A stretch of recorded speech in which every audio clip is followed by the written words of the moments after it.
You look beautiful tonight.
If I turned the mic on, right? That's why you monitor the audio. Okay.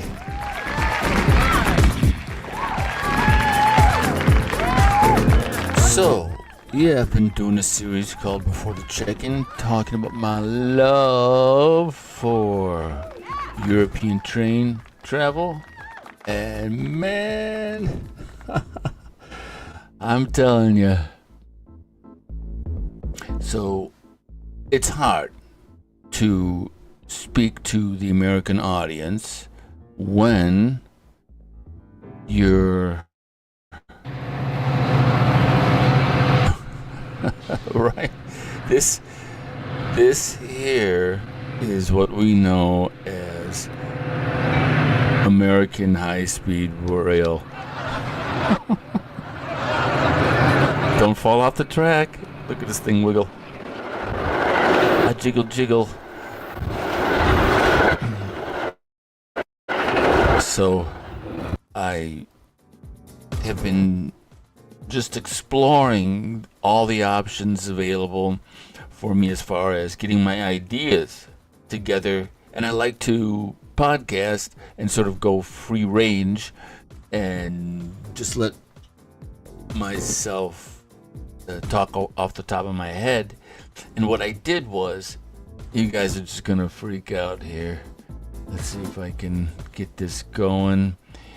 Yeah, what I did is I put everything, well, not everything, just the 3 broadcasts into Notebook LM, and we're gonna have to give Notebook LM a little bit of a hi, how you doing, because I'm telling you.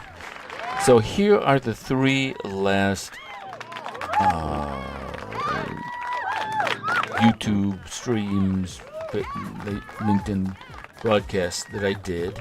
Put them in here.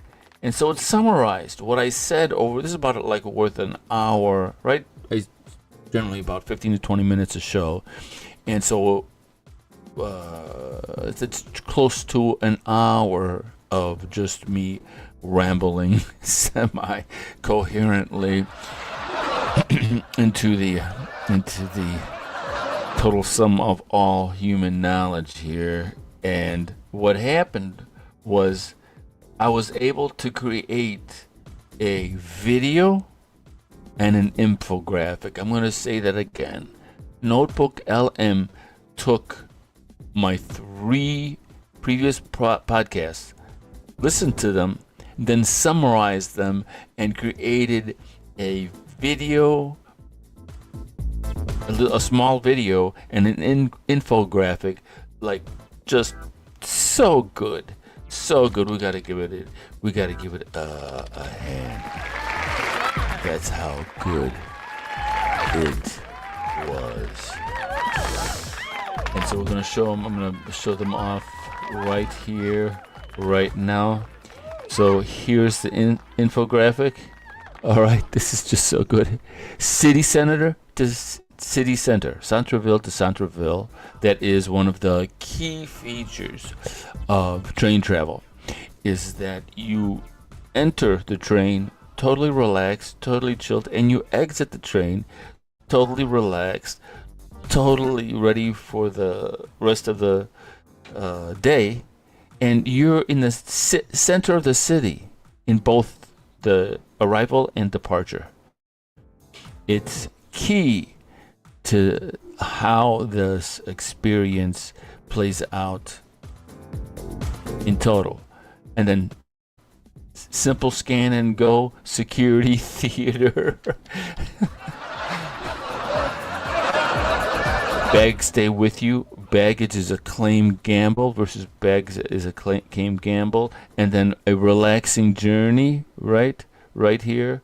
And then flight is an order to endure.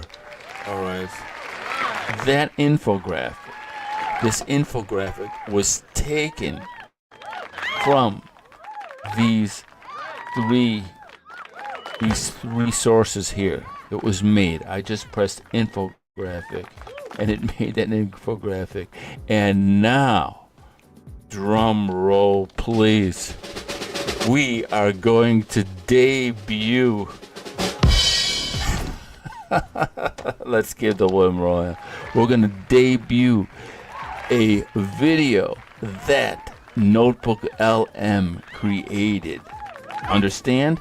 These three videos of mine, it listened to them, understood them, and then created another freaking video. And we're gonna watch it right here, right now. If I have it, do I have it? What I do with my video? All right, so it's right. Okay, so I'll show you like live. I obviously misplaced it. In all the craziness, I had it right here. So I'm gonna go here, right? Here's the video. So now I'm gonna download it. So that video is now downloading up there. All right.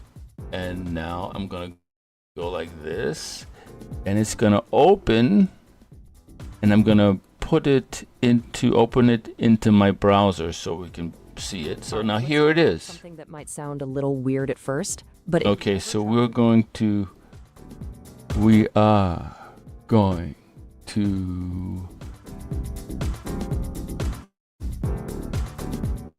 check out the video. Here it is. All right, let's talk about something that might sound a little weird at first, but if you've ever traveled in Europe, you'll know exactly what I'm talking about. We're going to explore why taking a high-speed train can feel so different, and honestly just better than flying. It's about way more than just how fast you get there. So let's start with this puzzle, because this is really the heart of it all. How on earth can a journey that takes, on paper, more than 4 times longer actually leave you feeling less tired and less stressed out? Well, the secret is in all the little moments of friction and hassle that we never really add up when we're calculating our travel time. So where does this huge difference even start?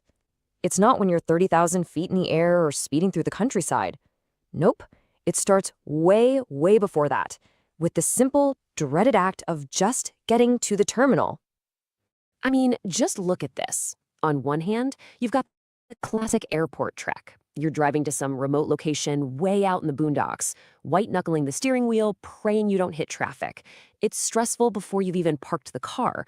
And on the other hand, you just hop on the metro, it's predictable, it's calm, and it drops you off right in the middle of the city. No drama. And then you get there, and you're immediately hit with what one source perfectly calls security theater. You know the feeling. It's this whole production designed to make you feel like you're part of some high-stakes operation, when in reality, you just feel like you're on a conveyor belt.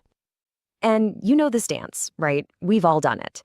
The shoes come off, you're walking on that floor that you really try not to think about, the belt comes off, and you're doing that awkward shuffle hoping your pants don't fall down in front of 1,000 strangers, laptops out, everything unpacked, just to frantically stuff it all back in, all while answering questions that, let's be honest, feel a little silly. It's just not a great start. But then, imagine this instead. Instead of tension and the smell of, well, airport, you walk into a French train station. And the first thing you notice is the smell of fresh coffee and warm croissants. People are just chillin'. They're sitting at cafes, reading, talking. The entire vibe is completely different. Nobody is wound up. Okay, so you've made it through the departure gauntlet. Now for the actual trip. And this is a key question. Is the journey something you're actually enjoying, or is it just something you have to endure to get where you're going? And before you can even settle in, there's that little hum of anxiety that only comes with flying: your bags. This number is just wild. 2 million. Every single year, 2 million people's bags just vanish into the ether. That's a whole lot of potentially ruined vacations. Now, on the train, that whole layer of stress, poof, it's just gone. Your bag is right there, on a rack, probably within your line of sight. You put it there yourself, and you'll grab it when you leave. It's so simple, and it completely removes a huge source of travel anxiety. And then there's the simple comfort of your seat. In a plane, you're kind of wedged into this tight little space, but on a high-speed train like the TGV, even in second class, the seats are spacious. And in first class, they have these headrests that are literally designed to let you lean your head and get a proper nap. It's a small detail that makes a huge difference. And we haven't even gotten to the good stuff yet. You can get a seat on the top deck and just watch the French countryside zip by. Feeling peckish? You can literally walk over to the bar car, grab a real Cloque Michaud and a glass of wine, and just relax. The journey itself becomes part of the vacation. Okay, now we're getting to what might be the single biggest difference of all, the part we almost never think about, the arrival. Because how you get there is one thing, but where you arrive, that changes absolutely everything. Seriously, think about it. Your plane lands, but you are so far from being done. You've got to deplane, you've got to walk what feels like 5 miles through a terminal, you've got to stand around anxiously waiting at baggage claim, and then you have to deal with an expensive, hour-long, stressful cab ride just to get into the city. Now, the train. You step off the platform, and that's it. You're there. You are already in the heart of the city. The journey is over the second you step onto the platform. This right here is the absolute game changer. The French have a perfect phrase for it. Centre-ville à centre-ville. City center to city center. You start in the middle of everything, and you end in the middle of everything. This is the whole shebang. So let's put it in real terms. 15 minutes after your plane lands, best case scenario, you're staring at an empty baggage carousel under fluorescent lights. 15 minutes after your train pulls in, you could literally be sitting at a sidewalk cafe, your luggage next to you with a glass of wine in your hand. Your vacation has already started. So when you really step back and look at all this, you realize it's not just about trains versus planes. It's about two totally different philosophies of what travel can and should be. With a lot of modern air travel, it feels like you're just a package on a conveyor belt. You feel processed. It's a journey to be endured. High-speed rail, though, can make you feel, well, important, relaxed, even a little bit glamorous. It's an experience to be enjoyed. And, this isn't some new concept. This taps into a long, rich history. For decades, the most famous people in the world, movie stars, royalty, they chose the train because it was an event. Travel was something you did in style. So we'll end on this thought. Your journey is part of your trip, for better or worse. So the next time you're planning one, it's worth asking yourself, before you even get to your destination, what kind of emotional baggage has the journey itself already forced you to carry?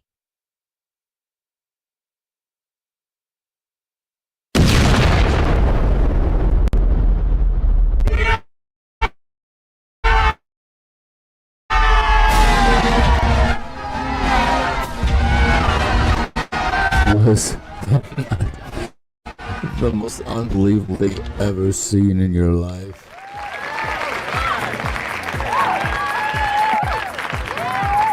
I just pushed a button, right? I put these sources in there, right? These sources, 3 videos that I did over the last 3 days. I just pressed video, right? And so you get a choice between explainer or brief. I think I went brief. Or maybe I want explainer. I don't know. Can't remember. But it generated this video, and I hate doing voiceovers because when I'm talking like this, I know it's live, and if I stumble over my words, it really doesn't matter. But when you're doing a voiceover, you know that you're trying to make something that's gonna be evergreen, gonna last, and so I always get nervous, and I always blow it, and I always have to do it over and over and over again. So to just have this other speaker, this nice feminine voice, and it's just so well put together with the infographics and the cartoons. That presentation would have taken me at least a week minimum to have put together. So I don't understand these people who hate AI. Maybe they hate AI because AI can be used as an amplification device, and it's just amplifying their own ineptitude. I don't know. So anyways, that is the show for today. It's Friday. It's Christmas is around the corner, and a lot to do. So thanks for watching.